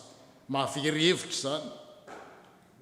Totongana avokoa ny tetika asa ny projet rehetrarehetra, nefa manoloana an'ireny zava-miseho, manoloana an'ireny olana tsy haivahany ireny, dia Andriamanitra miteny hatrany ary maniraka ny anjeliny izy. Hitantsika ho an'ireo izay manaraka ny mpazapaha-Biblia dia malala tsara fa misy anjely izay irahan'Andriamanitra, anjely any an-danitra na mety anjely etỳ an-tany izao senao dikany hoe anjely dia irahana, envoyé angelos amin'ny teny grika. Dia mampiasa fomba maro Andriamanitra hitenenana amintsika fa ny fanontaniana mipetraka hoe mihaino an'Andriamanitra ve tsika rehefa miteny amin'ny alalan'ny hirakany izy. Mety maro ny fisehon'io hiraka io, mety reny sampany reny, mety olona, mety ny mpitandra, na mety ny dekona, mety ny loholona, mety mpiandra, mety karazan'olona maro ampiasan'Andriamanitra rehefa mandalo olana ny olona entiny amahana izany, fa sainga ny olona ve miaino, mo ve miaino. Zay le fanontaniana teo, mo ve tamin'le tantara sehatra naseho teo, mo miaino azy ve ny olona. Josefa kosa teo amin'ny tantara dia miaino. Tsy vitany hoe miaino Josefa fa nankatoy izy dia hitantsika ny vokany. Zay le hoe teny nomena sy teny nekena dia fantatsika fa itsika izao noeto dia satria nisy lehilahy anankiray dia Josefa nanaiky ny tenin'Andriamanitra, nihaino ny tenin'Andriamanitra ary nanaiky ny tenin'Andriamanitra. Marie est enceinte dans l'histoire, je résume rapidement, et Joseph n'est pas le père biologique. Et normal, il est choqué, triste et perdu, et humainement parlant, il pense à rompre discrètement. Il voulait rompre à l'amiable, comme on dit aujourd'hui. Séparation à l'amiable. Mais c'est à ce moment-là que Dieu envoie un ange pour lui dire « N'aie pas peur de prendre Marie pour femme. » Et quand nous ne comprenons pas tout, Dieu parle toujours au bon moment. Mais la vraie question, ce n'est pas est-ce que Dieu parle. La vraie question, c'est est-ce que nous l'écoutons. Joseph, lui, a écouté le Seigneur. Et parce qu'il a écouté, il a obéi. Et parce qu'il a obéi, Dieu a pu accomplir sa promesse à travers Joseph. Et qu'est-ce qu'il va faire Joseph? Il en entend Joseph. Dia hoy Josefa hoe eny na dia tsy azo ny aza ny zavatra rehetra. Ary zany atao hoe olon'Andriamanitra, olona mahatoky an'Andriamanitra, tsy voatery hoe mahafantatra ny zavatra rehetrarehetra, tsika mantsy any volavolany fiarahamonina hoe le tout comprendre za tsy hanao ninina raha tsy fantatro dolidoly je veux maîtriser dia avy eo mipoka rehefa avy eo satria fantatra fa on est face à notre finitude voafetra isika fa Josefa dia nanaiky Joseph dit oui aux promesses du Seigneur sans tout comprendre dia ny vokatra zany dia zao i Marie zay reny Jesosy voalaza tany amin'ny Genesis 3:5 voalaza amin'ny soratra masina rehetrarehetra fa avy amin'ny taranaky Davida nivoan'ny Mesia. Ny olana nefa dia zao Maria dia fantatsika fa tsy taranaky Davida. Dia raha eo amin'ny maha-olombelona dia ny jiosy rehetrarehetra ny vehivavy dia ny nanokatena ho masina ho virjiny satria ho atongavan'ny Mesia. Fa eo amin'ny tantara dia mahagaga dia zao i Maria dia tsy taranaky Davida nefa ny teny fampanantenana dia zao hoe avy amin'ny taranaky Davida no ivoahan'ny Mesia. Saingy tanteraka zany noho ny Josefa zay nanaiky hampiakatra ny Maria ary zay ny mahalala ny teny omeny io ary zay ny mahamasina ny fanambadiana satria ny mahatonga ny mpivady mpivady dia io teny fanomeny zany io hoe tsika ianao malala raisiko vady ianao zay teny zay zay fanekeny Josefa izay hampiakatra ny Maria nahatonga ny Jesosy ho taranaky Davida. Indraindray tsika mieritreritra foana hoe ny firazanana na ny arbre généalogique zay nataon'ny vakiny tatilanty teo lava be teo dia inona ny dikan'izany anarana be dehibe zany fa naseho ny Matthieu raha nanoratra ny filazantsara dia tena naka fotoana mihitsy izy ny tantara ny firazanan'i Jesosy anehoany amintsika fa i Jesosy dia i Maria dia tsy taranaky Davida fa i Josefa no taranaky Davida nefa no ny teny nomeny Josefa any Maria dia lasa tonga taranaky Davida ilay Messie. Marie n'est pas descendante du roi David, c'est Joseph qui l'est. Et pourtant, Dieu choisit Joseph pour être père par adoption. Et la force de notre oui. Dans l'Église, on enseigne, quand on est baptisé, on fait des promesses. Manao fanekena, baptise, ray aman-dreny, ampianatra, hitaiza, mpandray fanasany tompo, on fait des promesses, diakona, manao fanekena, satria zao manana ny lanjany sy ny asiny zany fanekena izany. Et c'est ainsi que Jésus devient descendant de David, pas par le sang, c'est pas de manière biologique, mais par une promesse tenue. Une parole tenue peut donner une identité. Un oui peut changer une vie. Dia zay ny resahana teo hoe hitatsika zany ao amin'ny fanambadiana, ao amin'ny mariage, milokaloka, mifanometeny ary voaingana zao tamin'ny lahady teo dia nisy mpivady anakifiry izy teo 4, 7 taona, 7 taona, 7 taona, 50 taona nitazona an'izany eny zany natao teo anatrehan'Andriamanitra ary tsy vitany hoe taratasy fotsiny soniavina teo anatrehan'ny gamera na madame le maire na devant les consuls fa teny omena eo anatrehan'Andriamanitra tsy voatery ho lavirary ny mpivady ny fianakaviana fa zao kosa miasa Andriamanitra rehefa ajaina ny teny ny fanomezana teny eny sy ny ekena. Dans le mariage, on se promet la fidélité, le soutien, le pardon mutuel, la présence. Ce n'est pas juste un papier administratif qu'on fait devant monsieur le maire. C'est une parole donnée devant Dieu. Une famille n'est jamais parfaite, mais Dieu agit là où les promesses sont respectées. Mifanaiky.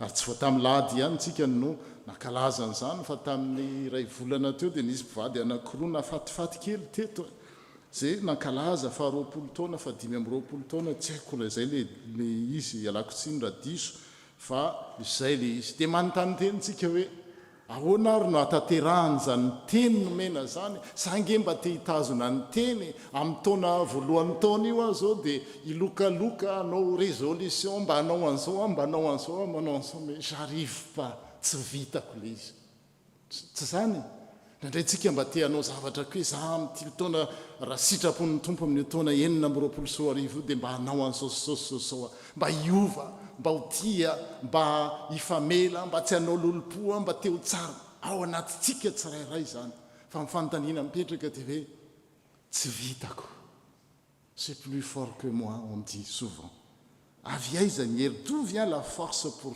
tenir parole dia eo le izy hoe rehefa mifanena ny tenin'Andriamanitra sy ny tenintsika dia tanteraka le izy voilà la bonne nouvelle rehefa mifanena ny tenin'Andriamanitra sy ny tenintsika deux paroles qui se rencontrent dia hitantsika amin'ilay tantara teo Andriamanitra ny teny hoe ataovy hoe Jesosy ny anarany Andriamanitra ho amintsika zay ny tenin'Andriamanitra rehefa miteny Andriamanitra dia manatanteraka izy mamany olana izy mamonjy izy ary Josefa olona tsotra tetsy ambadika izany fa olona tsotra izy nefa mahatoky dia nampiasain'Andriamanitra no fahatokiany deux paroles qui se rencontrent la parole de Dieu et la nôtre. Dieu dit tu lui donneras le nom de Jésus et quand Dieu parle il agit, il sauve, il tient ses promesses. Et Joseph un homme simple comme vous et moi, simple mais fidèle, et Dieu utilise sa fidélité.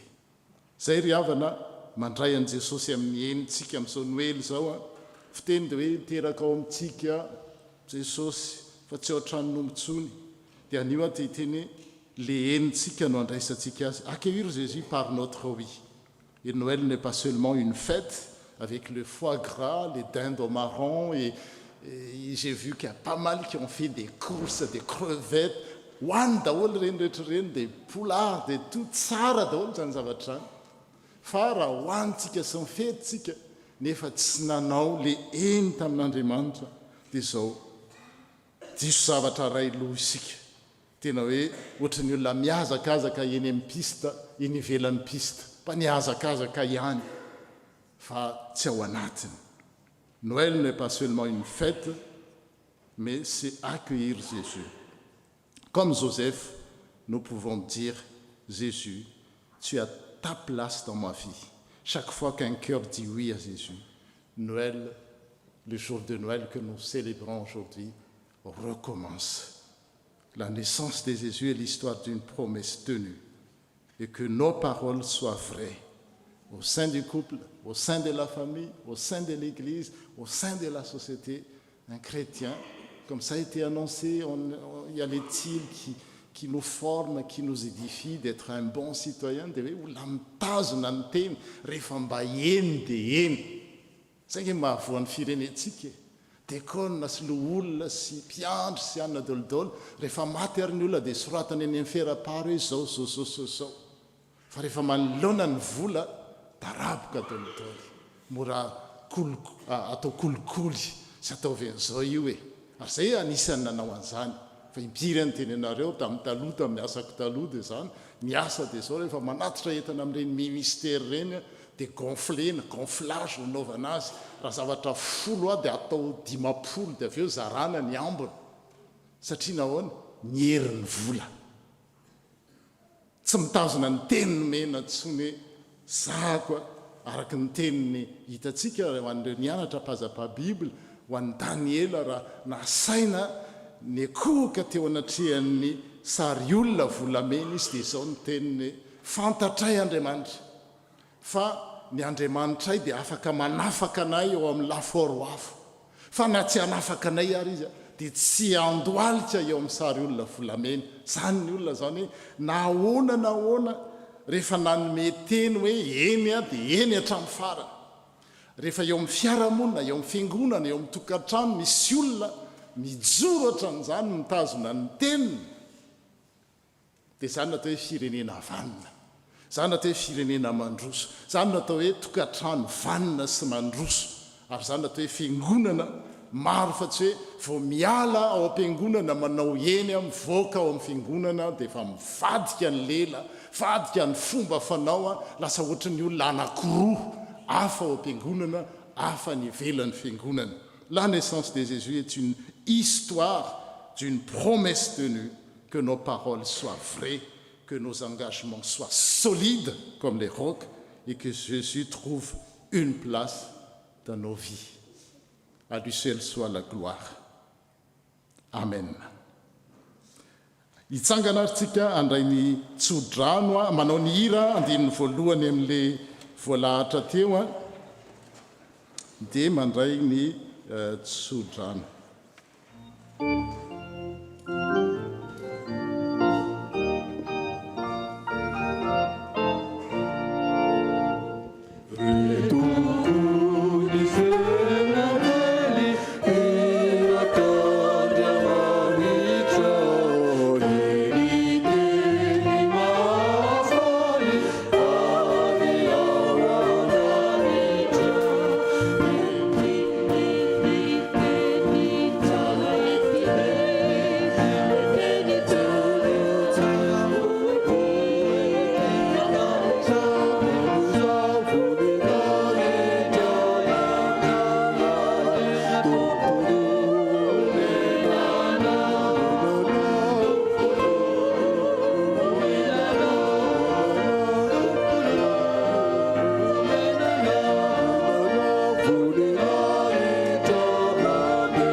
Raisy nitsodrano tononona amin'ny anaran'ny Tompo.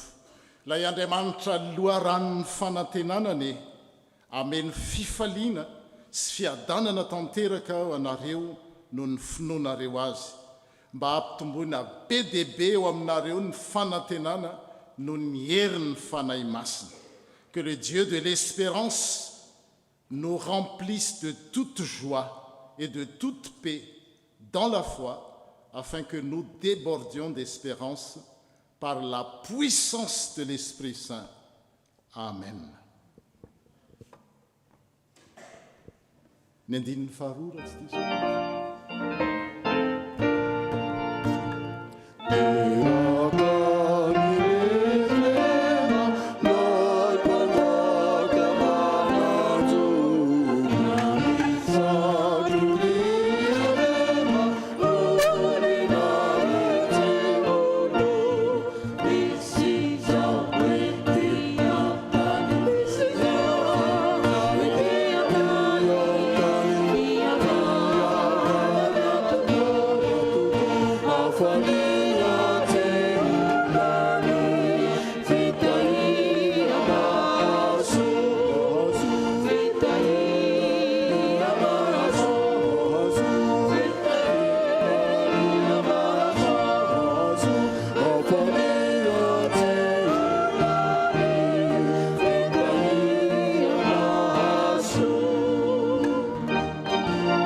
ho an'Andriamanitra isy zanaka ary fanahy masina izay hatramin'ny taloha indrindra ka ho mandrakizay. Amen. Mandiana amin'ny fiadanana ka manompo ny Tompo. Dia mirary Noël sambatra ho antsika rehetra. Joyeux Noël à toutes et à tous, et à demain à 10h ici. Ohatrany misy anona rehefa avy eo, ohatrany misy fizarana ao ambany raha tsy diso aza etsitseko.